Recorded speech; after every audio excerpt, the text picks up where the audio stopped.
수술을 하고 나서 오셨는데 이 상태로 오시게 된 거예요. 네. 이런 경우일 때 눈밑 지방의 돌출 정도에 따라서 필러로 개선을 시키는 경우도 있고, 돌출이 더 심할 경우에는 좀 제거하는 수술을 권하기도 하고. 안녕하세요. 저희는 피브라더의 피부과 전문의 김현우, 피부과 전문의 김주하입니다. 오늘은 많은 분들이 관심을 갖고 계신 이 눈밑 꺼짐에 대해서 이제 말씀을 드려볼 건데요. 이 눈밑 꺼짐을 해결하는 대표적인 방법이 이제 필러로 채우거나 이제 수술을 하거나인데, 문제는 어떤 상황에 필러를 해야 되고 어떤 상황에 수술을 할지 좀 약간 애매한 부분이 있잖아요. 많이 궁금해하시고 헷갈려 하시고. 그래서 저희가 그 부분을 해소시켜 드릴 수 있도록 이 정도 기준이면은 필러가 좀 나올 수 있고, 이 정도 기준이면 뭐 수술을 고려해 볼 수 있겠다, 이걸 한번 말씀을 드려보도록 하겠습니다. 영상을 시작하기 전에 눈밑 필러는 안 하는 분들도 계시고, 더 나아가서는 눈밑 필러를 하지 않는 게 좋다라는 의견을 갖고 계신 의사분들도 많으신데요. 그런 이야기가 나온 이유가 혹시 왜일까요? 눈밑 부위가 자라기가 굉장히 어려워요. 너무 눈에 잘 보이는 데고, 피부는 얇은데 뼈랑 또 거리도 가깝고, 부드러움은 오랜 시간 유지하게끔 잘 넣어줘야 되는데, 움직임도 많다 보니까 점점 안 하시는 분이 생기거든요. 또 안 하다 보니까 하면 안 된다고까지 표현한 분도 있고, 이런 것 같아요. 저도 이제 많이 본 게, 눈밑 필러 하니까 뭐 뭉쳐 보인다, 네. 혹은 뭐 비쳐 보인다, 이런 이제 후기가 많이 있었던 것 같거든요. 네. 근데 그게 어느 정도 테크닉으로 해결할 수 있는 문제다라고 보시는 거죠. 꽤 많이 그 빈도를 낮추거나 없앨 수 있는 건데, 시술자의 역량이 제일 중요하다고 생각하거든요. 눈밑 꺼짐을 필러로 해결할지 수술로 해결할지 말씀드리기에 앞서서, 나이가 들면서 눈밑이 어떻게 변하는지 좀 설명을 부탁드릴게요. 보통은 당연히 어렸을 때는 눈밑 아래쪽이 부드럽거든요. 근데 나이가 듦에 따라 꺼짐이 발생을 해요. 네네. 그게 보통 이렇게 선상으로 꺼지는 경우가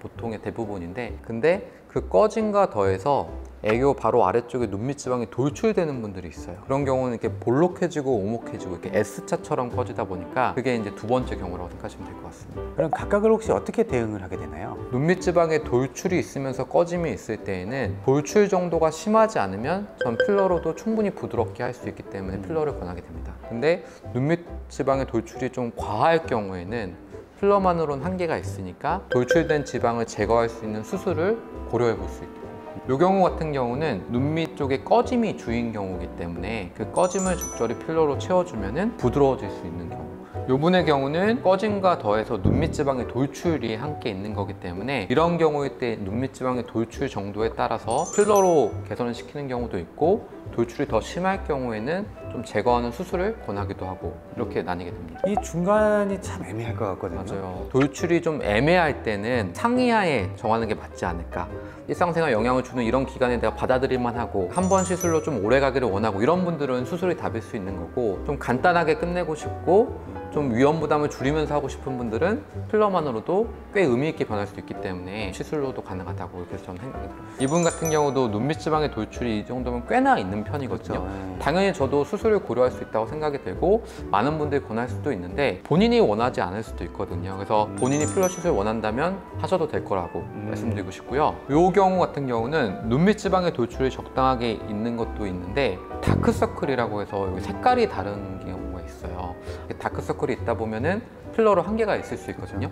제가 생각했을 때 이 정도 다크서클의 돌출이라면 필러로도 이 정도까지 변화를 줄 수 있기 때문에, 본인이 보셨을 때 요분보다 눈밑 지방의 돌출이나 꺼짐, 다크서클 정도가 심하지 않다면 필러를 고려하셔도 되고, 요분보다 심하다면 당연히 수술도 고려하셔야 되지 않을까라고 생각합니다. 근데 이제 많은 분들께서 필러는 이물질이 들어가고 유지 기간에 좀 한계가 있지 않을까, 혹은 뭐 이동을 하지 않을까 해서 나는 수술을 하겠다, 이렇게 생각하는 분들이 꽤 많으실 것 같아요. 일단 모든 시술이 그렇지만 필러 시술도 불완전한 시술이기 때문에, 우려가 있거나 뭐 기대치에 한계가 있거나 이런 경우에는 다른 옵션이 의미가 있을 수 있다고 언급을 드리거든요. 근데 이제 아까 말한 다른 옵션이 만약에 수술이나 뭐 콜라겐 부스터 같은 거라면, 네네. 그 결과가 어떤 분께 받냐에 따라 너무 결과가 다르거든요. 그러니까 수술을 권할 정도가 아니었는데 수술하고서 더 심해지는 분도 있고, 그리고 수술하고 후처치를 위해 저에게 오는 분들이 굉장히 많거든요. 요분 같은 경우는 한번 들어보시면, 저한테 한 1년 반 전에 오셨을 때 이쪽에 약간의 꺼짐과 주름 때문에 오셨어요. 근데 이제 필러라는 건 꺼진 부분을 채우는 거기 때문에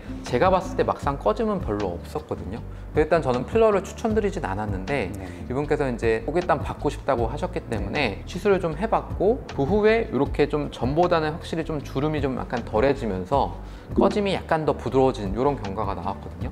다행히 이제 환자분도 만족을 하셨었는데 요번에 한 1년 정도 지나니까 이제 꽤 이제 기존처럼 돌아갔던 상황에서 이제 친구분에 따라서 성형외과에 가셨다가 수술을 하고 나서 오셨는데 이 상태로 오시게 된 거예요. 네. 그러니까 수술을 하면서 좀 과하게 제거되면서 좀 움푹해지니까 그 부분에 이제 콜라겐 부스터를 넣어줬는데 단단하게 결절처럼 되면서 굉장히 울퉁불퉁하게 됐던 경우거든요. 그래서 제가 이 경우에 이제 필러를 해서 다행히 조금 더 부드럽게 해봤던 경우고 요 후에 이제 리터치를 해서 조금 더 메꿨기 때문에 더 나아진 상태이긴 한데 요 부분을 보면서 어떤 하나가 답이 있다기보다는 좀 잘하는 분께 꼼꼼하게 받는 게 가장 중요하지 않을까. 수술과 필러를 고민하시는 분들 중에서 이제 유지기간이나 이런 한계점에 대해서 좀 많이 걱정을 하실 것 같아요. 그러니까 수술을 조금 더 선호하는 분들에서 필러의 단점으로 생각하는 게 유지기간이 좀 짧을 것 같다. 두 번째는 필러로는 한계가 있을 것 같다.